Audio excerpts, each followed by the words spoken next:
नमस्कार मंडळी, श्री स्वामी समर्थ. आपली मुलं विवाहयोग्य झाली की आईवडिलांना काळजी असते ती आपल्या मुलांच्या लग्नाची.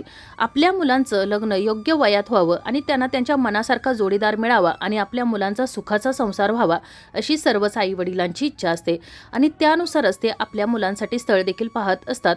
परंतु हे स्थळ पाहत असताना अनेक अशा अडचणी निर्माण होतात ज्यामुळे विवाहामध्ये विलंब होतो आणि मुलांचं वय वाढत राहतं. परंतु आपण जर काही प्रभावी उपाय, काही सेवा जर केल्या तर मुलांच्या विवाहामध्ये येणारे सर्व अडथळे दूर होतील आणि मुलांना मनासारखा जोडीदार मिळेल. त्याचबरोबर मुलांचा संसार देखील सुखाचा होईल. आणि त्यासाठीच एक तुरटीचा खडा आपल्याला एका ठिकाणी ठेवायचा आहे आणि त्याची एक सेवा करायची आहे. आता हा तुरटीचा खडा कोणत्या ठिकाणी ठेवायचा आहे याविषयीची मी माहिती तुम्हाला व्हिडिओमध्ये पुढे सांगणारच आहे. पण त्यापूर्वी चॅनलवर जर नवीन असाल तर चॅनलला सबस्क्राईब करा, जेणेकरून आपले असेच येणारे नवनवीन माहितीमय आणि भक्तिमय व्हिडिओ तुमच्यापर्यंत पोहोचत राहतील. तसेच व्हिडिओ पाहताना व्हिडिओला लाईक करायला विसरू नका. तसेच कमेंटमध्ये श्री स्वामी समर्थ देखील लिहायला विसरू नका. आपल्या हिंदू धर्मामध्ये आणि वास्तुशास्त्रामध्ये तुरटीला अत्यंत पवित्र आणि शक्तिशाली मानलं जातं आणि नकारात्मक ऊर्जा दूर करण्यासाठी, तसेच दृष्ट लागण्यापासून बचाव करण्यासाठी, तसेच आर्थिक अडचणी निवारण्यासाठी तुरटीचे विविध धार्मिक उपाय अत्यंत प्रभावी मानले जातात. तर आता आपण जो तुरटीचा उपाय पाहणार आहोत तर तो अगदी साधा आणि सोपा आहे. 5 ते 10 रुपयामध्ये मिळणारी ही तुरटी तुमच्या मुलांच्या विवाहामध्ये येणाऱ्या सर्व अडचणी दूर करणार आहेत. तर उपाय करायचा आहे सोमवारी संध्याकाळी. आई वडिलांनी केला तरी देखील चालेल किंवा मुलामुलींनी केला तरी देखील चालेल. परंतु सोमवारी सकाळी मुलं ज्या वेळेला आंघोळ करत असतील तर त्यांनी त्यांच्या आंघोळीच्या पाण्यामध्ये तुरटीचा एक छोटासा खडा टाकायचा आहे, चिमूटभर हळद टाकायची आहे आणि गंगाजल टाकायचं आहे. यामुळे मुलांच्या शरीरावर जी नकारात्मकता पसरलेली आहे तर ती दूर होण्यास मदत होते. तसंच मन शांत आणि एकाग्र होतं. त्यानंतर एका भांड्यामध्ये पुन्हा पाणी घ्यायचं आहे. आंघोळीनंतर या दिवशी शक्यतो पांढऱ्या रंगाची कपडे परिधान करायचे आहेत, कारण सोमवार हा भगवान शिवशंकरांना समर्पित वार आहे आणि भगवान शिवशंकरांना सफेद रंग अत्यंत प्रिय आहे आणि त्यामुळे शक्यतो या दिवशी उपवास व्रत करायचं आहे. पांढऱ्या रंगाचे कपडे घालायचे आहेत आणि त्यानंतर एका भांड्यामध्ये पाणी घ्यायचं आहे. त्यामध्ये एक तुरटीचा खडा, चिमूटभर हळद टाकायची आहे आणि हे पाणी देखील संपूर्ण घरामध्ये शिंपडायचं आहे. उंबरठ्यावरती, आपल्या दरवाजावरती शिंपडायचं आहे, जेणेकरून जी नकारात्मकता पसरलेली आहे ती दूर होईल. तसेच वाईट नजर बाधा जी असते किंवा जे दोष असतात तर ते देखील दूर होण्यास मदत होते. त्यानंतर आपल्याला तुळशीची पूजा करायची आहे. देवघरासमोर येऊन बसायचं आहे. सर्वप्रथम आपल्याला देवघरासमोर एक दिवा प्रज्वलित करायचा आहे. दिवा प्रज्वलित करताना त्याखाली आसन करायचं आहे. तुम्ही तांदळाचं आसन करू शकता, गव्हाचं आसन करू शकता किंवा तुम्ही फुलाच्या पाकळ्यांवरती देखील हा देवांचा दिवा लावू शकता. त्यामध्ये देशी गाईचं तूप घालायचं आहे. चिमूटभर हळद आणि भीमसेनी कापराची एक वडी या दिव्यामध्ये घालायची आहे. कोणतीही सेवा, कोणताही उपाय करताना अग्निदेवतेला साक्षी मानूनच करायला हवा. त्यानंतर आपल्या देवघरातील देवी देवतेची, कुलदेवतेची, इष्टदेवतेची तुम्हाला पूजा करून घ्यायची आहे. सध्या पवित्र अधिक मास सुरू आहे, त्यामुळं आपल्याला बाळकृष्णाची पूजा करायची आहे. बाळकृष्णाला अभिषेक करायचा आहे. तुम्ही पाण्याने अभिषेक करायचा आहे. त्या पाण्यामध्ये देखील चिमूटभर हळद घालायची आहे आणि पिवळ्या रंगाच्या अक्षदा, पिवळ्या रंगाची फुलं, त्याचबरोबर पिवळ्या रंगाची मिठाई नैवेद्य म्हणून या बाळकृष्णाला अर्पण करायचे आहे. कारण बाळकृष्ण हे भगवान श्री हरिविष्णू यांचं स्वरूप आहे आणि त्यामुळं भगवान श्री हरिविष्णू यांची पूजा करतो, तर त्याप्रमाणे तुम्हाला बाळकृष्णाची देखील पूजा करायची आहे. त्यानंतर एक तुरटीचा खडा घ्यायचा आहे. अगदी सुपारी एवढा घेतला तरी देखील चालेल.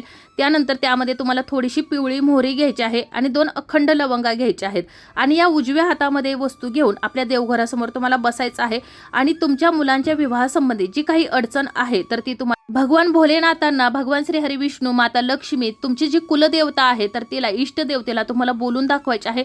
त्यानंतर आपण हा उपाय करत आहोत सोमवारी, त्यामुळे ओम नमः शिवाय या मंत्राचा 108 वेळा जप करायचा आहे. जप करताना तुम्ही जपमाळेचा देखील वापर करू शकता. त्यानंतर आपल्या कुलदेवतेचं नामस्मरण करायचं आहे. भगवान श्री हरिविष्णू यांचं ओम नमो भगवते वासुदेवाय नमः या मंत्राचा 108 वेळा जप करायचा आहे.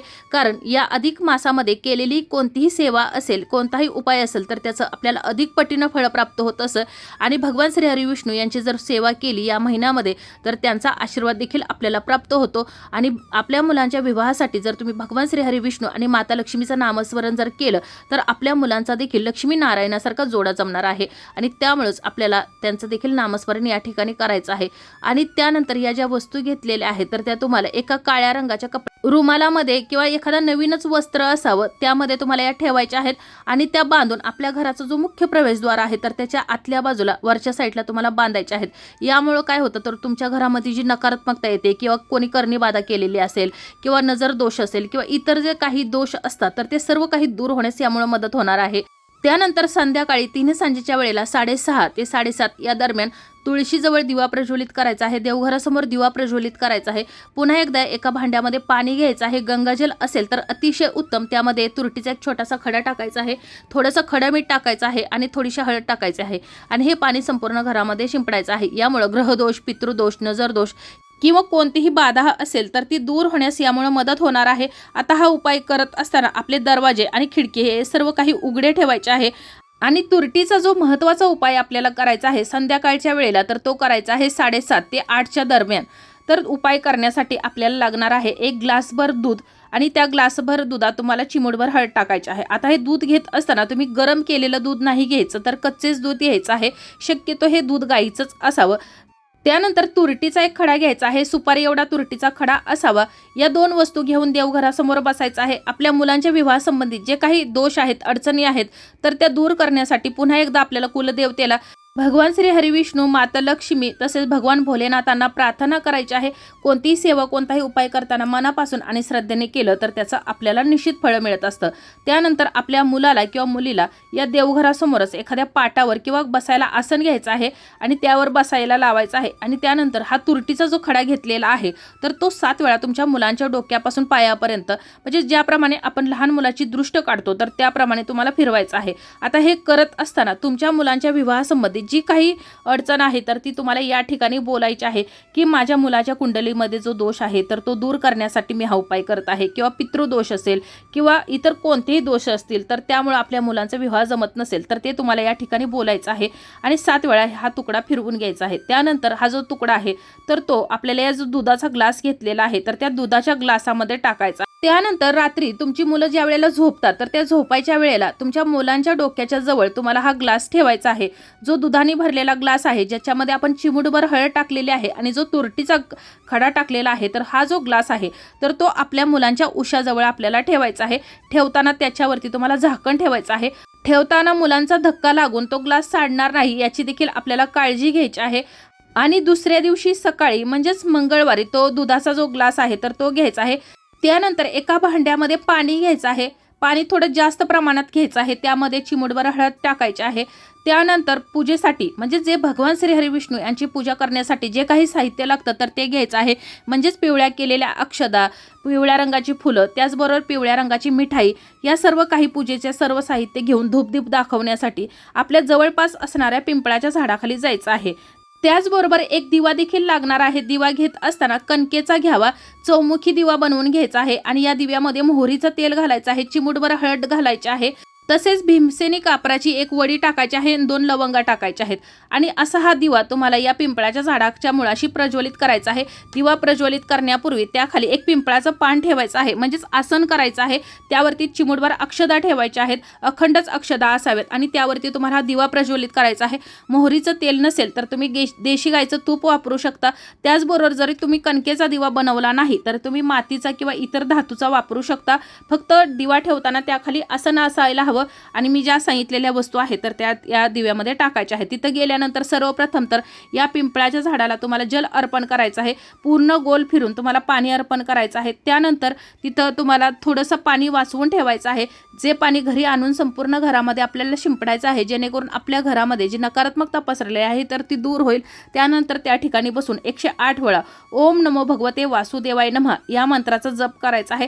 तुम्ही जाताना जरी जपमाळी घेऊन गेला आणि जपमाळेने जरी हा जप केला तरी चालेल, कारण पिंपळामध्ये साक्षात भगवान श्री हरिविष्णू आणि माता लक्ष्मी वास करत असतात आणि त्यामुळे आपल्या मुलांचा विवाह लवकर व्हावा आणि लक्ष्मी नारायणासारखा जोडा जमावा त्यासाठीच आपण हा उपाय करत आहोत। आणि त्यानंतर आपण जे दुधाचा ग्लास आणलेला आहे ज्याच्यामध्ये हळद आणि तुरटी टाकलेली आहे तर ते आपल्याला पिंपळाच्या झाडाच्या मुळाशी अर्पण करायचं आहे।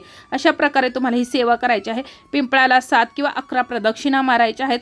हा उपाय करताना अगदी मनापासून श्रद्धेने आणि शांतपणे करायचा आहे। उपाय करताना तुमच्या मुलामुलींनी केला किंवा आईवडिलांनी केला तरी देखील चालेल। मुलं-मुली जर उपाय करत असतील तर त्यांच्या मनामध्ये विवाहासंबंधी जी काही समस्या असेल किंवा त्यांना कसा जोडीदार हवा आहे, जे काही असेल तर ते या ठिकाणी बोलून दाखवायचं आहे। त्याचबरोबर आपल्याला सोमवारी हा उपाय करायचा आहे। मी अगोदर सांगितलं त्याप्रमाणे, म्हणजे सुरुवात या उपायाला सोमवारी करायची आहे। त्यामुळे सकाळी शिवमंदिरात जाऊन शिवलिंगावरती तुम्हाला दुधाने अभिषेक करायचा आहे आणि आपल्या मुलांच्या विवाहासंबंधित जी काही अडचण असेल तर ती भगवान भोलेनाथांना दूर करण्यासाठी प्रार्थना करायची आहे। त्या ठिकाणी देखील ओम नमः शिवाय या मंत्राचा तुम्हाला 108 वेळा जप करायचा आहे। भगवान भोलेनाथांची विधिवत पूजा करायची आहे। 108 बेलपत्र शिवलिंगावरती अर्पण करायचे आहेत। अशा प्रकारे तुम्हाला मुलांच्या विवाहातील अडचणी दूर करण्यासाठी हा उपाय करायचा आहे। आता उपाय करताना तुम्हाला फक्त एक सोमवार उपाय करून चालणार नाही, तर 5 किंवा 7 सोमवार तुम्हाला हा उपाय करायचा आहे आणि या दरम्यानच तुमच्या मुलांचा विवाह जमणार आहे। आता उपाय करताना मी अगोदर सांगितलं त्याप्रमाणे तुम्हाला सोमवारी या उपायाला सुरुवात करायची आहे आणि मंगळवारी सकाळी तुम्हाला पिंपळाच्या झाडाची पूजा करायची आहे। ज्या काही वस्तू सांगितलेल्या आहेत या तुरटीच्या खड्यासोबत त्या वस्तू सर्व लक्षात ठेवायच्या आहेत। आपल्याला पिंपळाच्या झाडाची पूजा करताना भगवान श्री हरी विष्णू यांच्या पूजेसाठी जे काही साहित्य लागतं तर त्याच साहित्य आपल्याला या ठिकाणी वापरायचं आहे। त्याचबरोबर उंबराच्या झाडाची म्हणजे औदुंबर वृक्षाची पूजा करताना देखील आपण या साहित्याचा वापर करतो। म्हणजेच औदुंबर वृक्षामध्ये आणि पिंपळाच्या झाडामध्ये भगवान श्री हरी विष्णू यांचं वास्तव्य असतं। त्यामुळे आपल्याला ही पूजा सेवा करताना मनापासून श्रद्धेने करायची आहे।